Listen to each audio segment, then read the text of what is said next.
천사의 섬으로 알려져 해마다 많은 관광객이 찾는 전남 신안군. 이곳에 최근 한국교회 이목이 집중됐는데요. 복을 위해 헌신한 순교자 문중경 전도사의 발자취가 가득한 신안에 어떤 일이 있었는지를 들어봅니다.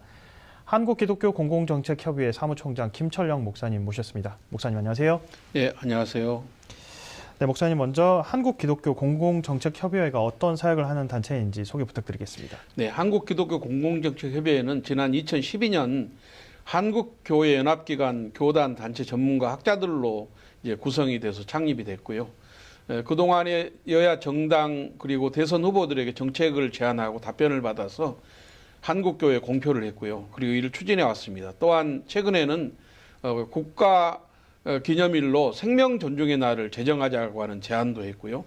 저출산 극복을 위해서 한국교회가 출산과 돌봄의 산실 역할을 하자는 것, 그리고 또 하나는 이제 알코올, 마약, 도박이라든가 이런 중독 문제 해결을 해서 건강한 대한민국 만들기 위한 그런 중독 예방 캠페인 또 법률 제정에 앞장서 왔습니다. 네, 그렇군요. 신안군에서 관광문화 사업으로 기독교 체험관 건립을 추진했는데요. 이를 두고 불교계에서 종교 편향이라고 반발하고 나섰다고 합니다. 자세한 설명 부탁드립니다. 네, 신안 그러면은 전국에서 가장 기독교 복음화율이 높은 곳입니다. 그래서 천사섬이라고 그렇게 이제 보통 일컬고 있는데요. 불교계의 조계종 종교평화위원회에서 신안군이 추진하고 있는 관광문화 사업에 대해서 이 종교 편향이라고 주장하며 시정을 촉구하고 나섰는데요.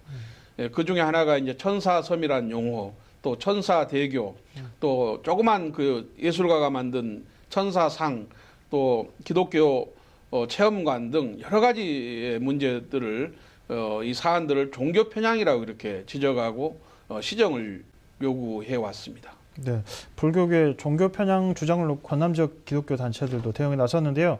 결의대회를 마련하셨다고요. 어떤 자리였습니까? 네, 지난 10월 1일에 북교동 성결교회에서 기성총회장인 김주원 목사님, 예성총회장인 신연파 목사님, 이 지역의 이제 목사님들인데요. 지역의 전남기독교 총연합회, 전남성시아 운동본부를 포함해서 지역의 교계 단체들이 모여서 불교계가 이제 신안군의 관광문화 사업을 종교 편향이라고 주장하는 것에 대한 이 시비를 중단을 촉구하는 결의대회를 가졌고요.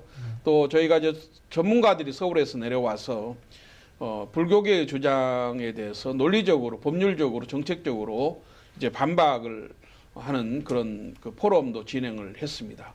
그러면서 저희가 이제 불교계가 종교 평화를 위해서, 국민 통합과 화합을 위해서 이렇게 이런 군이 추진하고 있는 그 관광문화 사업에 대해서 시비를 걸지 않기를 바란다는 그런 입장을 저희가 표명을 했습니다. 네, 목사님께서도 한국기독교공공정책협의회 사무총장으로 그날 진행한 주제 발표에서 의견을 피력하셨다고 들었는데요. 내용이 궁금합니다. 네, 우선은 천사섬이라고 하는 명칭을 불교가 종교 편향이라고 문제를 삼고 나섰는데요.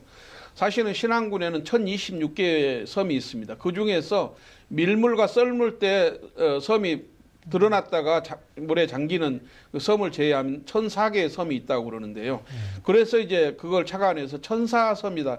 기독교에서 성경에서 말하는 천사가 아니라 그냥 섬의 개수를 이야기하는 1004개의 섬을 이야기하고 또 그것을 이제 아라비아 숫자로 천사라고 하고 그거를 우리가 이제 이 한글로 표기를 하면은 천사가 되는 거죠. 그래서 천사섬이라고 그러는데 이것을 이제 종교 편향이라고 문제 삼는 것 자체가 굉장히 그 비논리적이다라고 하는 것을 이제 반박을 했고요.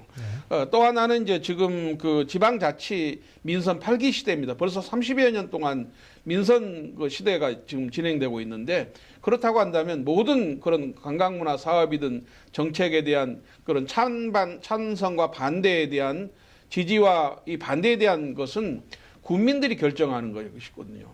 국민들이 그렇게 찬성하고 지지하는 것을 특정 종교계가 이것을 문제 삼는 것은 바람직하지 않다라고 하는 것을 이제 문제 제기를 했고요. 또 하나는 이제 그 종교 편향이라고 그러면은 인사와 정책과 예산에 있어서의 그 편중을 이야기하는 건데요. 저희가 이제 그 문체부에 정보 공개를 청구해서 확인한 바로는 종교계가 지난 5년 동안 그 지원한 그 정부 예산 내역을 보니까 불교계 591억 2천만 원이 지원됐고요. 천주교가 447억 2천만 원, 기독교가 173억 2천만 원. 그것을 봤을 때는 사실은 정말 문제 제기를 종교 편향 문제 제기는 기독교계가 해야 될 그 주장이다. 이런 이야기를 했습니다. 네, 목사님, 그렇다면 마지막으로 종교 편향을 두고 교계가 지혜롭게 힘을 모아야 할 텐데요. 한국 교회가 어떻게 대응을 해야 하는지 말씀 부탁드리겠습니다. 우리 사회는 다종교 국가이고 다종교 사회이기 때문에 이런 종교 편향 논란이 발생하지 않도록 굉장히 주의해야 된다는 것을 우선 말씀드리고요. 불교계가 종교 편향이라고 주장하는 것에 대해서 합리적이고 합법적인 그런 그 문제 제기에 대해서는 저희가 이제 돌아봐야 된다는 생각이 있고요.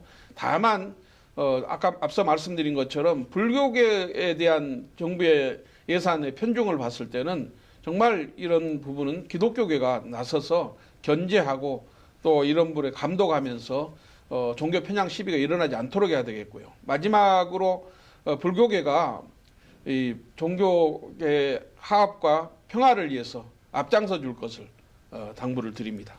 네, 한국교회의 역사와 문화를 바로 알리고 지역과 상생할 수 있도록 한국교회의 지속적인 관심과 지혜가 필요할 것 같습니다. 목사님 이를 위해서 계속해서 수고 부탁드리겠습니다. 오늘 말씀 감사합니다. 예, 감사합니다.